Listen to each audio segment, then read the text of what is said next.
ይህ አሁን የብር ማህተም ነው። ትክክለኛ ባህልና ቱሪዝም ምልክት አድርጎበታል። በስንት ዓመተ ምህረት የተጻፈ እንደሆነ ምልክቱ አለ። ቀደምትነቱን ከሚገልጹ ነገሮች አንዱ ይሄ ነው። ቀደምትነቱን ከሚገልጹ ከነማህደሩ ማለት ነው።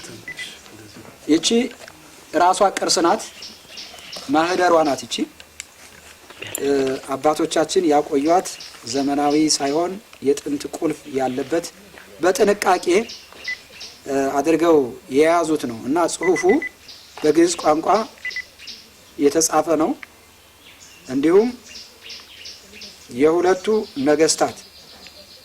ነገስታት የአርባና ወአጽብሃ የነገስታት ምስል ያለበትና የመላእክት ክንፍ 3 መላእክት በመካከል ቅድስት ቤተክርስቲያን አርማው ይሄ ነው።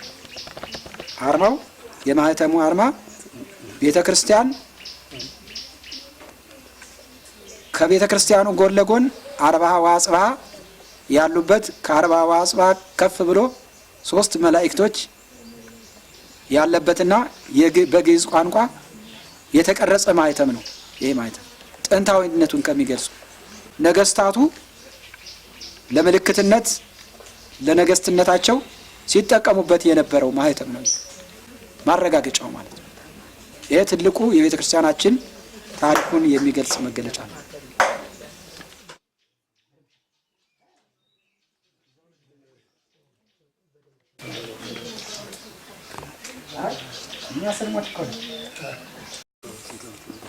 ይሄ ስንክሳር መጽሐፍ ይባላል። ስንክሳር ማለት የቅዱሳን አባቶቻችን ታሪክ የተጻፈበት ማለት ነው። ገበታው ከእንጨት አባቶቻችን ያዘጋጁት ነው። ቀደም ሲል ለሃይማኖታቸው የተጋደሉ ለሃይማኖታቸው ታሪክ የመሰከሩና በሰማዕትነት ሲያርፉ እንዲሰርተው አረፉ የሚል ታሪክ የተጻፈበት የስንክሳር መጽሐፍ ነው እና ቀደምትነቱንም የሚገልጽና እጅግ በጣም ይሄ ከተለያዩ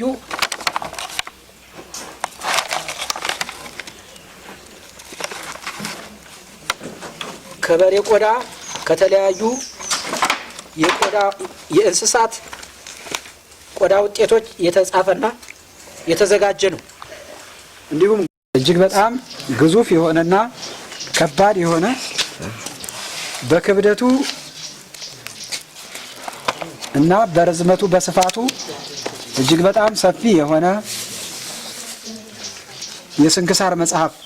የስንክሳር ማለት የአባቶቻችን የአበው ታሪካቸው፣ ዜና እረፍታቸው፣ በሕይወታቸው ዘመን ያደረጉት ታሪክ ማለት ነው።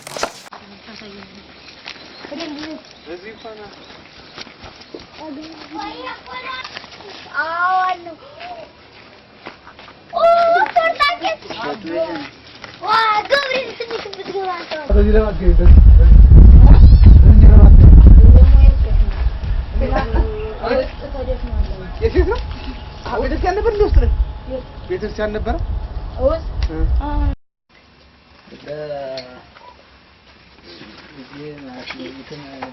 ጦርነት በተከሰተ ጊዜ ይሄ ሜዳ ነው። ከዚህ በኋላ ካለ ባትሪ እኮ አይገባም ነው። ባትሪ ላንጋ እዴ እኮ ይያለው ባትሪ ጎርጓዳም አሁን እኛ ግን እንትን ብርሃን አይደል ቦላ የጀርት ታውቂኝ ለጥም እንደበቂ አስወጥላት ነጥቁት በሱ ላይ ይሄን በደወለበልኝ እና በዝቦስ አያቋ ቀደዋል ወጥነቀኝ ባ ባትሪቱ ወዲያ በላስ ደረ በተራን ነው አይ ማን ደረገኝ ባትሪቱ አረተ ወጣ ይባላል ግባይ ሱስሩ ቦታ ነው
ቅዱስ አሐዱ አምላክ አሜን። የተወደዳቸው ሊቃውንተ ቤተ ክርስቲያን በዛሬው ዕለት ይህንን ታሪካዊ ቦታ ደብር ለማገልገል ከሩቅም ቅርብም የተሰበሰባቸው ሊቃውንተ ቤተ ክርስቲያን አባቶች፣ ካህናት፣ ወንድሞች፣ ዲያቆናት፣ የተወደዳችሁ ምእመናንና ምእመናት በእግዚአብሔር ስም እንደምን አደራችሁ? እንደምን አደራችሁ? እንደምን ቆያችሁ?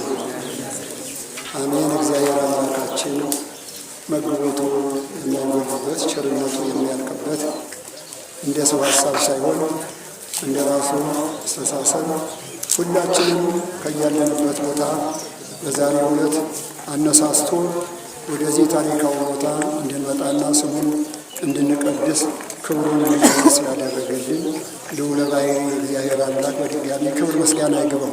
ትምህርት ርዕስ የሚሆነው ወአንቲኒ ቤተልሔም ምድረ ኤፍራታ ኢቲሃቲ እምነገሥተ ይሁዳ፣ አንቺ የኤፍራታ ሕፃን የምትሆኝ ቤተልሔም በይሁዳ ሀገር ከነገሱት ነገሥታት ብትበልጭ እንጂ አታንሽም። የማቴዎስ ወንጌል ምዕራፍ 2 ከቁጥር 6 ላይ ይህንን ቃል በመጀመሪያ የተናገረው ነቢዩ ሚክያስ ነው።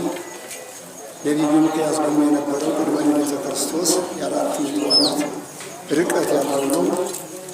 ነገሩ የተነገረበት ምክንያቱ ትንቢት ነው። ወደፊት ስለሚሆነው ነገር ያለፈውን መከራ እያስታወሰ ወደፊት እንዲሆንሽ አትቀሪም ብሎ የተናገረበት ሁኔታ ነው እና ከዚህ ላይ አንቺ የኤፍራታ ሕፃን የምትሆኝ ቤተልሔም በይሁዳ ከነገሱት ነገሥታት ብትበልጭ እንጂ አታንሽም ብሎ የተናገረበት እንግዲህ ወደ ፍልሰተ በረሃ ወደ እስራኤል ከሄዱ በኋላ የተለያዩ የኢየሩሳሌምና የእስራኤል ቦታዎች ምድረ በዳ ሆነው ቋያ ሆኖባቸው ነበር።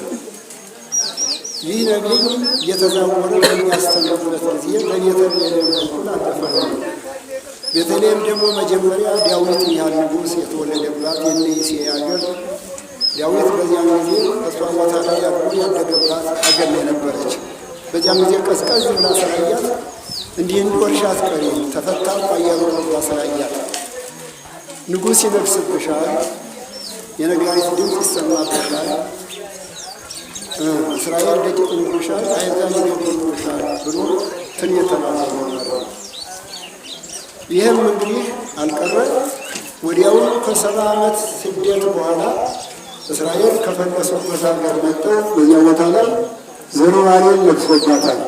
ትንቢቱ ግን እንደተፈጸመ ነው ያለው። ተመልከቱት።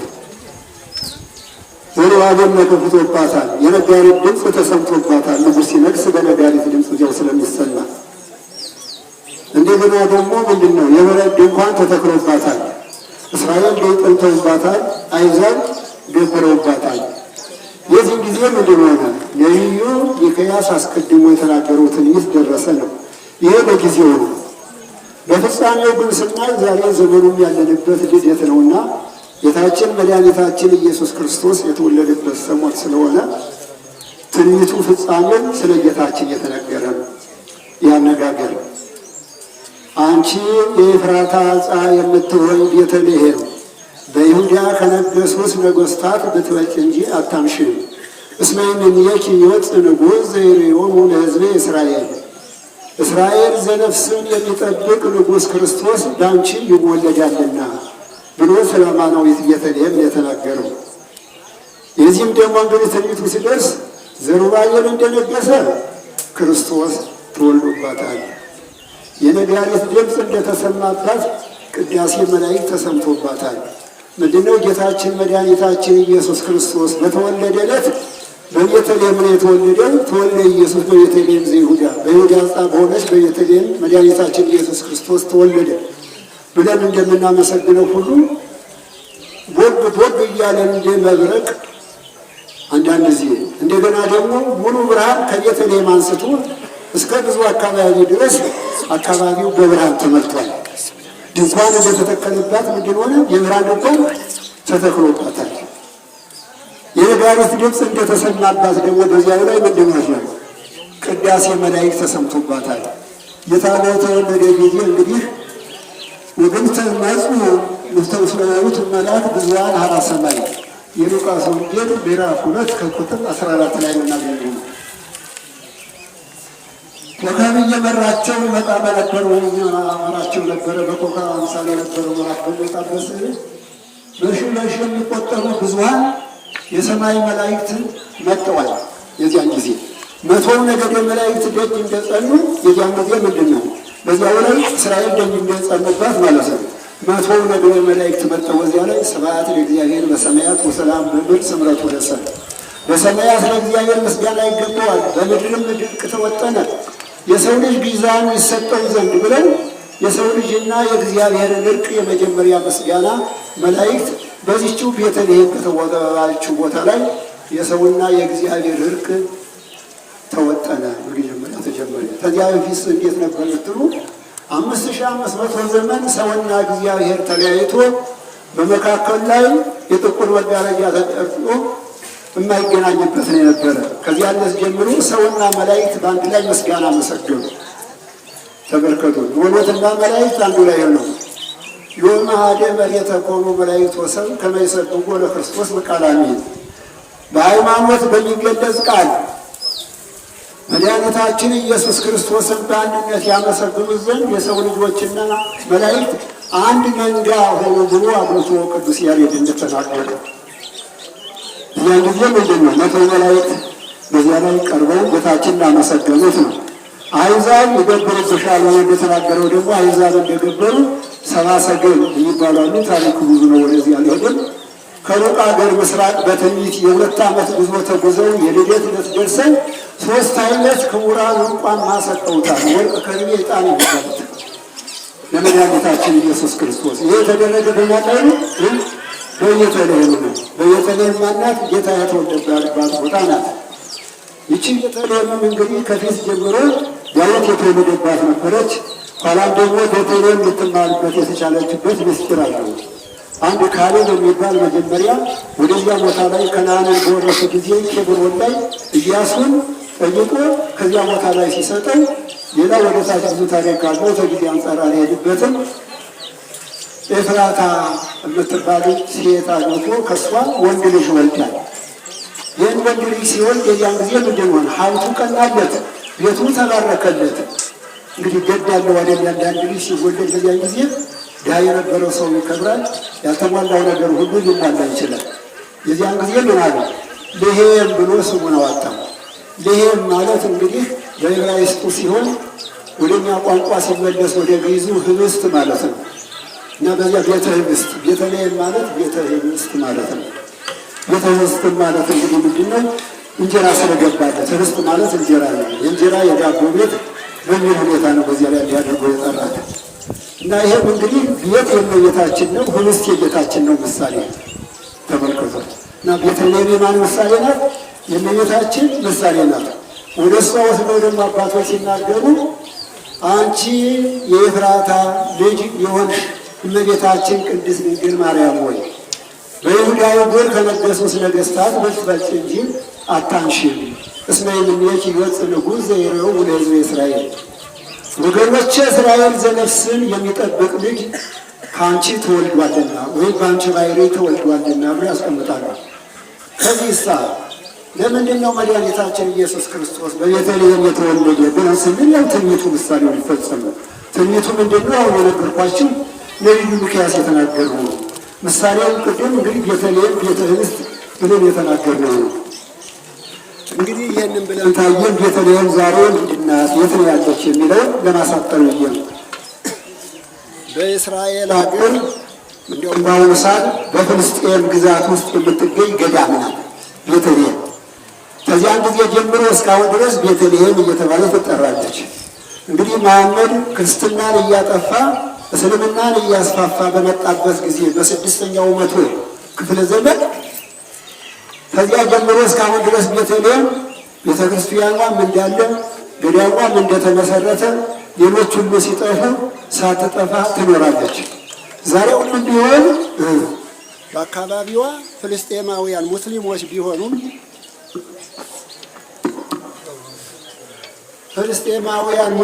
ቢሆኑም ለቱሪስት ሲሉና ለገቢያቸው ሲሉ ክብሯ ተጠብቆ በልደት ዕለትም ማለት ነው እንደ ውጭ ሀገር ታኅሳስ 16 ነው በልደት የሚያከብሩ በእነሱ ባህል፣ በእኛ ደግሞ ታኅሳስ 29 ነው። ይህ ሁሉ ተሳላሚ ወደ ቤተልሔም በሚሄድበት ጊዜ ክብር ጥበቃ ያደርጋሉ ሙስሊሞች። ለምን? በቤተልሔም ዙሪያ ያሉ እነሱ ናቸው። ለምን ሲባል ታሪክ ለመጠበቅ ተብሎ ይሁላችሁ ታሪክ ምን ያህል ክብር እንዳለው ታሪክ ያለውን ነገር ለመጠበቅ ሲሉ እና በዚህ መሳሪያዎች መሰረት ስንመጣ ወደዚህው ወደ ሀገራችን ቤተልሔም ምንድን ናት ነው ያልኳቸው? ገዳም ናት አይደል ያልኩኝ? ገዳም ናት። ዛሬም ድረስ በገዳምነት ትታወቃለች።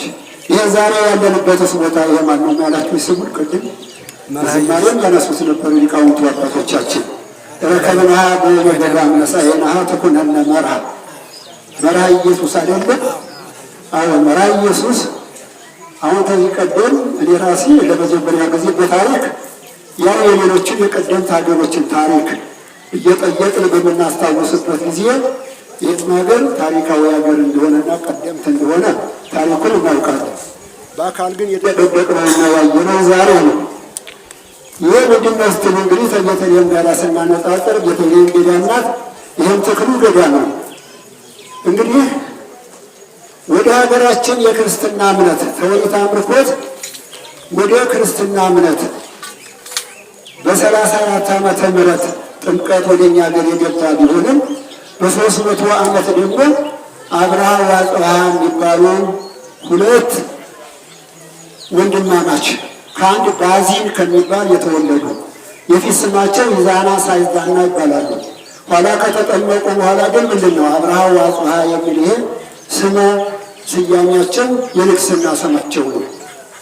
መዲናቸውን አክሱም አድርገው በአክሱም ነግሰው ከዚያ ጀምረው እያስፋፉ ሲመጡ እንደ ሀገር መሪነታቸው ጠላት እያጠፉ ግዛት እያስፋፉ፣ እንደ ክርስቲያንነታቸው ደግሞ ሃይማኖት እየሰበኩ ሃይማኖትን እያስፋፉ አባ ሰላማ ከሳቴ በያን ስማቸው ፍሬምናጦስ መመሳቸው እነሱም ተቀብተው እየነገሱ በእሳቸው አስተማሪነት ሃይማኖት እየተስፋፋ ታክሱም ጀምሮ ወደ ሀገራችን አካባቢ ይመጣል። ይህም አለፍ አለፍ ብሎ ለመጠቆም እንደኛ እንደ ጎጃማችን የመጀመሪያይቱ ብለን የምናምን መርጦ ለማርያም እናት የምታውቋታላችሁ የመጀመሪያ በማነው እንግዲህ እነዚህ ሲመጡ እነዚህ ቅዱሳን ነገስታት ገዳማትም እየገደሙ አድባራትም እየገደሙ እየሰየሙ ቤተክርስቲያን እያሰሩ እየሰሩ እንዳው በትራንስፖርት ባየር የለ ወይም ደግሞ በመኪና ያለ በምን የለ ይህን ሁሉ ሀገር ሰራዊት እያስከተሉ በእግር ነው የዚያን ጊዜ ጉዞ ስልጣኔው ገና ስለነበረ እና ከእነዚህ ከሀገራችን በፊት ቀደምት የሚታወቁት አክሱም ጽዮን የአጎሬ ጀምራ የምታወቅ ቢሆንም የመርጦ ለማርያም እንደምት እነዚያው ተመሳሳይ ነው። እነ ተድባበ ማርያም አቶ ሮመሰ ማርያም ይባሉ አሉ። ወደኛው ታሪክ ወደ ጎጃም ስንመጣ ግን የዚህ ሀገር ታሪክ ላይ ይመጣላችሁ ነው። ከመርጦ ለማርያም ጀምረው ያችን ሰርተው አሰርተው ወደዚህ እምነት እያስፋፉ ጠላት እያጠፉ ቤተክርስቲያንን እየመሰረቱ በሚመጡበት ጊዜ በየደረሱበት ስመ ስያሜ ይሰጣሉ። ስም ሲሰጡ ደግሞ ምንድን ነው መጽሐፍ ቅዱሳዊ ስም ነው። ተመልከቱ። አሁን መርሃ ኢየሱስ አይደል ተባለ። እንደገና ደግሞ ቤተክርስቲያን ደግሞ ሲተክሉ በማን ስም ሲተክሉ የነበረ እንደዛሬው በጊዮርጊስ በተክለ ሃይማኖት በከሌ በጻድቃን በሰማዕታት በዚህ አይደለም። መነሻውን መድኃኒታችን ኢየሱስ ክርስቶስንና እናታችን ቅድስት ድንግል ማርያም በሁለቱ ስም ተመልከቱ።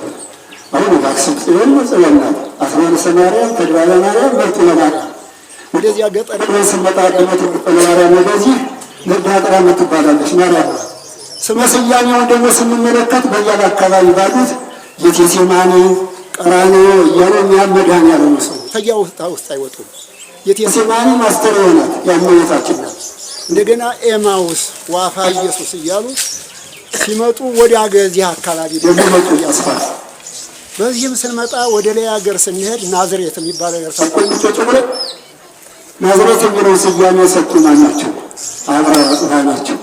ከዚያ ዘንዳ ደግሞ ማንን እንደዚህ ገደሉ? እንደዚህ ቦታ ደብረ ኢየሱስ በጌታ ስም ነው ታቦታትን የሚሰይሙ እንጃቸው ነው።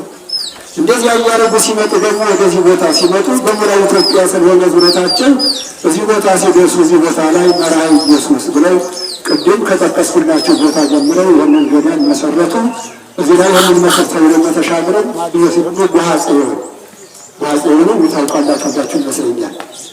እዚያ ላይ ሲጓዙ ሌሊቱ ያልጠባላቸው ብለው ተቀምጠው ሲጠባ አይ እንግዲህ ጉሃ ጠባ፣ ጉሃ ማለት በግዕዝ ጠባ ማለት ነው። አይ እንግዲህ ጉሃ ጽዮን ብለው የሚያዟትን ጽላት ሲያስቀምጠው ቦታውን መስርተው ሄዱ። እዚህ ብቻ አልቆዩም። እሰይለበዋወር ወዲያ አገልግሎት ሄዱ። ብርብራ ማርያም የምትባላለች እንደነዚህ ሀገር እነሱ የሰራት የተከሏል። እንዲያውም ከዚህ አልፎ ተርፎ ነው ኋላ በሙስሊም ጊዜ ተመልሶ ይጥፋ እንጂ የዚያን ጊዜ የነበረው የኢትዮጵያ ግዛት ከቀይ ባህር አንስቶ እስከ ህንድ ውቅያኖስ ስለነበረ ሶማሊያን ጨምሮ ዛሬ ሞቃዲሾ ተብሎ የሚጠራው መቅደሰ ማርያም ብሎ ነበር እነሱ የሰየሙ። ልክ እንደ መርጦለ ማርያም ታቦተ ማርያም እዛም ሰየሙ ነበር። ኋላ ስምና እየተስፋፋ እየበረቱ ሲመጡ ጠፍቶ ነበር።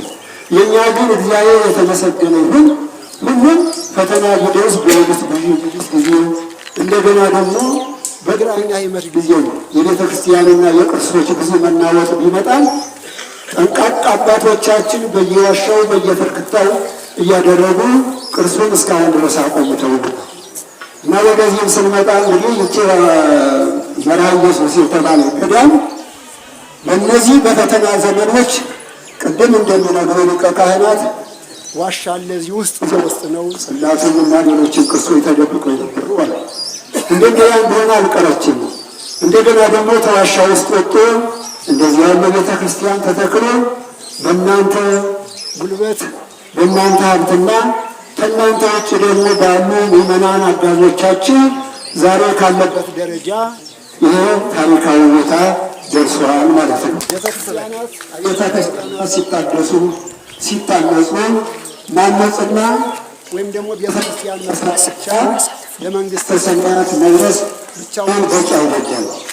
ቤተክርስቲያን ከሰራን በኋላ ምንድን ነው ቤተክርስቲያን የሰራቸው አባቶች ቤተክርስቲያን የሚገለግሉባት ነው። እንደ ካህን ከሆን መምህራንን ቀጥሮ አገልጋዮችን የማብዛት ቀሳውስትንም ደግሞ ቀጥሮ እንደዚሁ መሸነ ቁርባን ጠባለ ኪዳን እንዲሉ ማድረግ እንደገና ደግሞ መምህር ቀጥሮ እንዲያስተምር ያደረገ ደግሞ ተተኪ ደቀ መዛሙርት እንደነዚህ ያሉ ትንሾች ነገ ደግሞ በአባቶች ችግር እንዲተኩ ማድረግ ይህ ነው የሚጠበቅብን።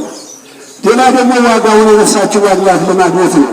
አሁን ብዙ አባቶች አላችሁ፣ ብዙ ትልቅ ሽማግሌዎች አሁን ገባ ብለን ስንጠይቅ እንጂ ገባ ብለን ስጋ ደግሞ ተቀበላችኋል ብለን የምንጠይቅ ይህ ሌላ ጥያቄ ነው።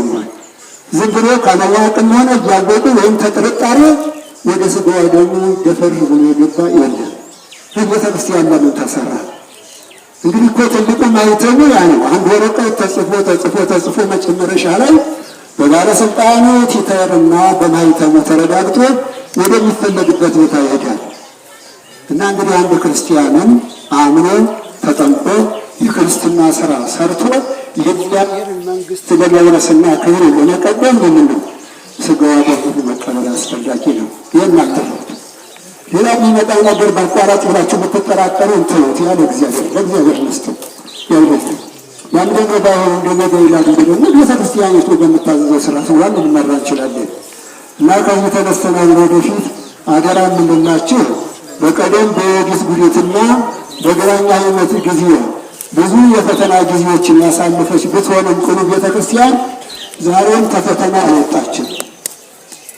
ይህ መቼም ለኛ ምንጊዜም ቢሆን የሀገራችን ጎጃም ማርስታ አድባር ነው ወማርስታው ገበሬ ወደረ ህዝብ ዘእግዚአብሔር አምላክ ምስሌሁ ተብሎ በድር ዘወርቁ ላይ እንደተነገረው አዎ እግዚአብሔር አምላኩ ሁልጊዜ ከሱ የማይለይ ከተራራ ጫፍ ላይ ሆኜ ዋለው ተኮረብታው ግርጌ ሆኜ አሻቅቤ ሲያለ ይህ የተባረከ ህዝብ የተባረከ ሀገር እግዚአብሔር አምላኩ ሁልጊዜ የማይለየው ከተባለ አንዲቱ የሚያገርች ጎጃም ናት። ግን አልተሳሳትም። የዘንድሮውን ያድርገው ዘንድሮ ግን ዳር ድንበር አላማጅን ፈተና ሁላችንም ፈትኖናል። ይህን ፈተና ደግሞ እግዚአብሔር ያርቅልን። እግዚአብሔር እንዲያርቅልን ደግሞ ምንድነው በሰራነው ቤተክርስቲያን ላይ ስጋ ደግሞ ስንቀበል መጣን ስናስቀድስ ስንጸልይ ስናስቀድስ ስናስወድስ በመከረ ካህን በፈቃደ ካህን ስንሄድና አድርጎ የምንባለውን ነገር እየፈጸምን በካህኑ መሪነት አታድርጉ ከምንባላቸው ነገሮች ደግሞ እየተቆጠብን ስራ እየሰራን ስንሄድ ይህ ነው እንግዲህ መጨረሻ ማይጠማችን ስራችን ሊያልቅ የሚችል ማለት ነው። ያን እንድታደርጉ ተማመናለሁ። በዛሬው ዕለት ግን የዚህ ቤተክርስቲያን ክብር አድርሶ እንደዚህ የወቅ ደመቅ ብላችሁ ሊቃውንቱም ከየአካባቢው ተሰብስበን እኛም ደግሞ ከደብረ ማርቆስ መጥተን ይህን ታሪካዊ ቦታ ለማወቅና ለመጠየቅ ወይም ደግሞ አይተን ለመሄድ ታሪክ ይዘን ለመሄድ ላበቃን በባሕርይ እግዚአብሔር አምላክ የተመሰገነ ይሁን።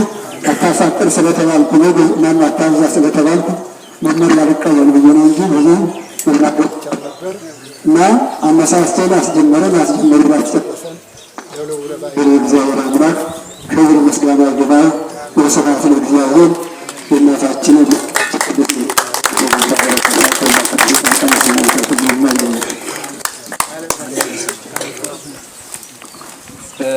አባታችንን ቃለ ሕይወት ያሰማልን፣ ተስፋ መንግሥተ ሰማያትን ያብስልን። እንዲህ አባቶችን ቤተ ክርስቲያን እንዳታሳጣን አሁንም እግዚአብሔር አምላካችን አይለየን።